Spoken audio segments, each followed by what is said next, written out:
మన పవన్ కళ్యాణ్ అన్నయ్య అసలు ఏం మాట్లాడతాడో ఏమో ఆయనకే తెలియదు. ఒకసారి ఈ వీడియో చూడండి. సినిమా నాకు చాలా ఇష్టమైంది. నాకు అన్నం పెట్టింది సినిమా.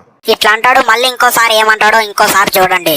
పాలిటిక్స్ లోకి వెళ్ళి సినిమాలు వదిలేస్తే బెటర్ అనిపిస్తుంది ఒకసారి. చూసారు కదా, ఊసరి వెళ్ళన్నా అప్పుడప్పుడన్నా రంగులు మారుస్తుంటుంది. కానీ మన పవన్ కళ్యాణ్ అన్నయ్య మాత్రం మంచిగా ఒక ఏసీ కింద సోఫా కింద కూర్చొని ఒక సొల్లు స్క్రిప్ట్ మొత్తం రాసుకొని వచ్చి ఈ విధంగా పబ్లిక్ లో అయితే వాగుతుంటాడనమాట. ఇది మనందరికీ తెలిసిందే. అయితే ఈ వీడియోని చూసి బయట జనాలు అందరూ కూడా మన పవన్ కళ్యాణ్ అన్నయ్యని ఏమంటున్నారు అంటే, నువ్వు ఆ రాజకీయాలలోకి వెళ్లి ఏం చేసిందేం లేదు, ప్రభుత్వం నుంచి వచ్చేటువంటి డబ్బు కూడా నువ్వు మంచిగా ఊరిని బాగు చేపియడం లేదు, మొత్తం గుంతలు గుంతలే ఉంది రోడ్డు కూడా. అలాంటిది నువ్వు సినిమాలని చిన్న చూపు చేసి మాట్లాడుతావా? నువ్వు సినిమాలు చేయడం వల్లనే కోట్లాది మంది పేటీఎం అభిమానులను సంపాదించుకున్నావు. ఇప్పుడు రాజకీయాల్లోకి వెళ్లి ఆక్రమంగా సంపాదిస్తున్నటువంటి డబ్బుతోటి ఈ విధంగా సినిమాలని చిన్న చూపు చేసి మాట్లాడడం ఏదైతే ఉందో అది సరైంది కాదు అని చెప్పి మన పవన్ కళ్యాణ్ అన్నయ్యనైతే కొంతమంది అయితే విమర్శిస్తున్నారు ఫ్రెండ్స్. ఈ విధంగా అయితే ఘోరాది ఘోరంగా అయితే ట్రోల్స్ అయితే చేస్తున్నారన్నమాట.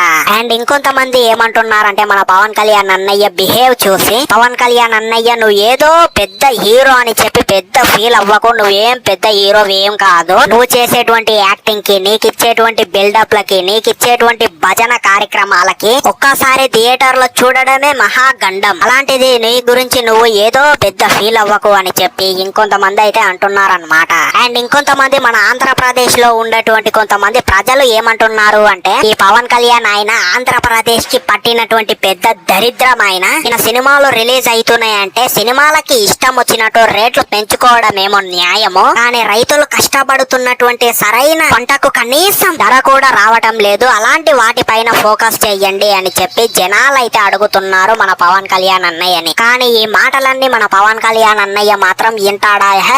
అసలు నా ఇష్టం వచ్చినట్టు నేను చేసుకుంటాను, నాకు నేనే బాగుపడాలి అన్నట్టయితే ఈ విధంగా మూర్ఖంగా బిహేవ్ అయితే చేస్తుంటాడు మన పవన్ కళ్యాణ్ అన్నయ్య. సో ఫైనల్ గా అయితే వీడియో అయితే ఇదే ఫ్రెండ్స్. మరి ఈ వీడియో మీకు ఏ విధంగా అనిపించింది అనేటువంటిది డెఫినెట్లీ కింద కామెంట్ సెక్షన్ లో చెప్పండి. మన ఛానల్ ని సబ్స్క్రైబ్ చేయండి. ఇలాంటి జెన్యూన్ వీడియోలు మంచి మంచివి మన ఛానల్లో రెగ్యులర్ గా వస్తూనే ఉంటాయి. సో మరి ఉంటా, అప్పటి వరకు సైనింగ్ ఆఫ్, బై.